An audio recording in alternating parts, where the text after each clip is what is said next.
자, 여러분들 안녕하십니까? 의과학자 뿔라햄스터입니다. 자, 많이 기다리셨죠, 영상. 해킹 문제는 다 해결이 됐고요.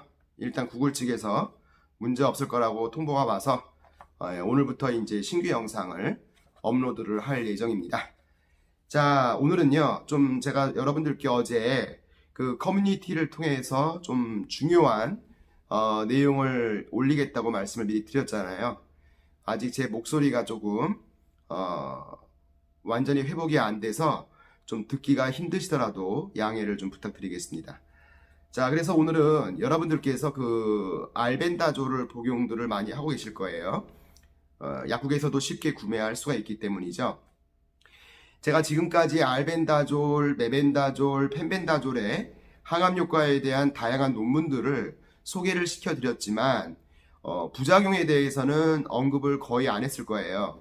여러분들께서 암 환자분들이 구충제를 드시면서 이 부작용에 대해서 너무 신경을 또 쓰시면 스트레스를 더 받게 되고 또 복용하시는 거에 대해서 좀 신뢰가 없을 것 같아서 제가 되도록이면은 이 부작용에 대한 언급은 좀 덜 했는데 이 시점에서 이 구충제의 부작용에 대해서도 여러분들께서 좀 알고 계셔야 복용을 하시면서 자신의 어떤 그 이상 증상이 나타날 경우에 올바르게 대처할 수가 있습니다. 그래서 오늘은 이 부작용에 대해서 좀 말씀을 드리고 이 부작용을 좀 최소화하면서 안전하게 복용할 수 있는 방법에 대해서 말씀을 드리려고 합니다.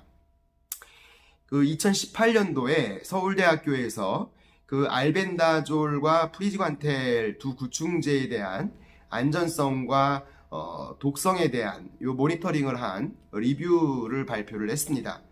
제가 프리지관텔은 다음 영상에서 소개를 시켜드릴 거고요. 오늘은 알벤다졸에 대해서만 우선 말씀을 드릴게요. 자, 오늘 영상은 두 영상으로 올리겠습니다. 좀 길어서요. 자, 먼저 이 2018년도 서울대학교에서 알벤다졸의 안전성과 독성에 대한 리뷰를 발표했습니다. 자, 요 리뷰는요, 항암 효과에 대한 것은 아니고 복용량에 대한 안전성과 독성을 평가를 한 논문이기 때문에 중요합니다. 복용을 하고 계신 분들에 대해서는. 자, 2006년도부터 2015년도까지 한국의약품 안전위험관리원이라는 기관에 보고된 알벤다졸의 부작용 건수는 총 256건이 발표가 되었어요. 근데 이제 이 대부분 흔히 나타나는 그 부작용으로서 오심이라든가 구토 증상 이런 것들이 좀 나타났고요. 그러나 이제 심각한 이상 반응, 병원에서 치료를 받아야 될 만큼 심각한 이상 반응이 나타난 건수는 총 256건 중에 6건입니다. 이 6건 중 한 환자는 심부전으로 사망을 했어요. 네, 이 환자는 그 구충제 알벤다졸을 복용하면서 그 역류성 식도염 치료제인 치료제를 복용을 하고 있었다고 합니다. 그것이 제가 지난번에 영상에서 소개시켜드렸던 시메티딘인지는 모르지만 어쨌든 역류성 식도염 치료제를 복용하고 있었어요. 그 약이 시메티딘인지는 아직 몰라요. 근데 사망 원인이 불분명합니다. 발표를 한 걸 보면. 그러나 주목할 만한 것은 뭐냐면 이 프리지관텔 구충제를 복용한 사람에게도 이 부작용이 나타난 사례를 보면 같이 역류성 식도염 치료제인 파모티딘이라는 약을 복용을 하고 있었습니다. 그러니까 이 두 명의 환자, 알벤다졸과 프리지관텔을 복용한 두 환자에게서 이상 증상이 심각한 이상 증상, 사망까지 이르게 한 부작용이 나타난 그 공통점이 뭐냐면 이 역류성 식도염 치료제를 같이 복용을 했다는 얘기죠. 자, 이와 같은 사례로 위역류성 식도염 치료제가 알벤다졸과 상호작용으로 심각한 부작용이 나타날 수 있다는 것을 추론할 수가 있습니다. 하지만 제가 지난번에 소개시켜드렸던 메벤다졸의 경우에는 시메티딘과 함께 복용을 할 경우에 혈중 메벤다졸의 농도를 높여줘서 어떤 양리 효과를 좀 높일 수 있다라는 논문이 있었잖아요. 그래서 이 리뷰에서도 메벤다졸에 대해서는 언급을 하지 않았어요. 펜벤다졸과 알벤다졸과 프리지관텔 이 두 가지 구충제에 대해서만 증명을 한 것입니다. 어쨌든 이렇게 공통점이 시메티딘과 파모티딘과 유사한 그 역류성 식도염 치료제를 복용한 사람이 알벤다졸을 같이 복용을 할 경우에는 심각한 부작용이 나타날 수 있다는 것이 보고가 된 첫 사례라고 할 수 있겠죠. 그래서 제가 여러분들께 상담을 통해서 시메티딘을 같이 복용해도 됩니까? 라고 물어보면 제가 복용하지 마십시오라고 말씀을 드리는 이유입니다. 자, 알벤다졸은 흡수율이 상당히 낮은 편이에요. 다른 펜벤다졸이라든가 메벤다졸에 비해서도 상당히 낮은 편인데 사람의 경우에는 1에서 5% 정도, 또 동물 중에서 쥐의 경우에는 한 20에서 30% 정도의 흡수율이 나옵니다. 이 말은 뭐냐? 종에 따라서 흡수율이 다를 수가 있다는 얘기고 사람마다도 개체 간에 다를 수가 있다는 얘기예요. 그래서 흡수율을 높이기 위해서 우리가 기름진 음식과 같이 먹어라든가 아니면 비타민 E와 같은 지용성 비타민과 같이 복용을 하라고 얘기를 하는 것이죠. 실제 논문에서 이 지용성 비타민이라든가 기름진 음식과 같이 복용을 했을 경우에 흡수율이 약 기존 대비 20에서 30% 정도가 올라간다고 밝혀지고 있습니다. 자, 우리가 복용하는 이 알벤다졸 자체는요, 비활성 상태의 약입니다. 자, 여기 지금 그림이 나와 있는데요. 순서대로 위에서부터 아래대로 우리가 복용을 하게 되는 알약인 알벤다졸, 그리고 중간에 있는 그림이 복용을 한 후에 간에서 활성형으로 바뀐 상태의 구조이고요. 맨 마지막에 있는 그 분자 구조는 활성형에서 다시 모양이 바뀌면서 비활성 상태로 배설되는 상태에서의 알벤다졸 분자 구조를 말합니다.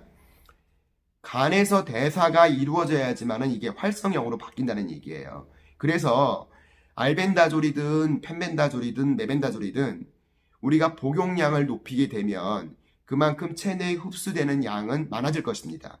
그러나 그만큼 간의 독성이 심하게 나타날 수 있다는 얘기죠.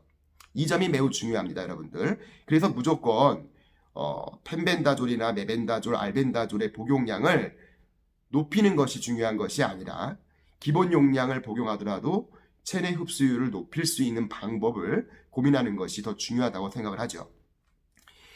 모 유튜버인 그 암 전문의 선생님께서 전이암인 경우에 펜벤다졸을 하루에 222mg짜리를 4개 888mg 혹은 1000mg 1g을 복용을 하라고 합니다.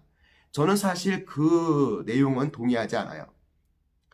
알벤다졸의 경우에 제가 잠시 뒤에 이 다음 영상에서 소개시켜 드린 것처럼 장기 복용을 하는 거기 때문에 고농도로 장기 복용을 할 경우에 예상치 못한 부작용은 나타날 수 있다는 것이 입증이 되고 있어요. 그렇기 때문에 무조건 고용량을 복용하기보다는 저용량을 복용을 하면서 혈액 검사를 통해 자신의 이상 증상을 발견하고 문제가 발생하지 않는다면 서서히 농도를 조금씩 올려서 복용하는 것이 좋을 것 같다는 생각이 드는 것이죠. 알벤다졸은요, 간에서 대사가 이루어져서 활성형으로 바뀌게 되면 이 약물의 효과가 나타나는 거예요. 이 활성형 알벤다졸을 알벤다졸 설폭사이드라고 합니다. 근데 이 반감기가 9시간 정도가 돼버려요. 활성형인 상태에서는. 그리고 얘가 다시 약물의 효과를 나타내고 대사 과정을 거쳐가지고 다시 구조가 바뀌어버리면 비활성 상태로 배설이 되는 것입니다.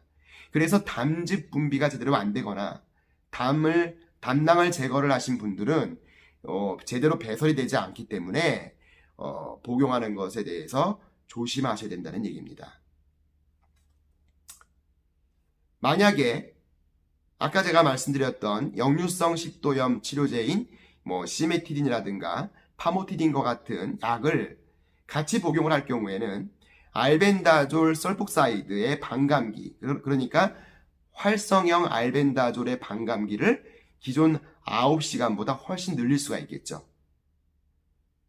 그러면 당연히 혈중 농도가 높아지기 때문에 체내에 오래 남게 돼서 양리 효과는 커질 수가 있는데, 앞선 사례에서 보다시피 알벤다졸의 경우에는 심각한 부작용이 발생한다는 것입니다.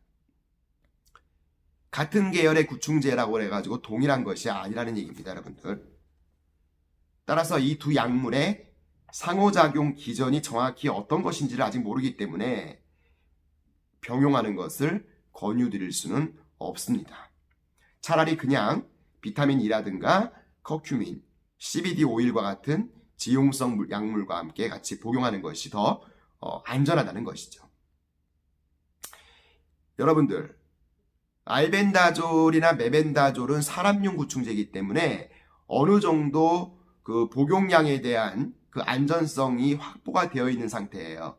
그러나 무조건 안전성이 확보가 되어 있다고 해서 장기적으로 복용하는 것은 문제가 될 수 있다는 얘기입니다.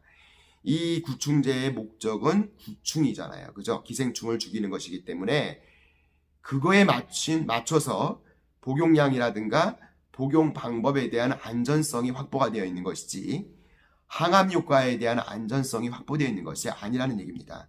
그러나 어쨌든 사람이 먹을 수 있는 약이기 때문에 조절을 하면서 검사를 통해서 부작용이 나타나는지 안 나타나는지를 확인을 하면서 복용을 해야 된다는 얘기죠.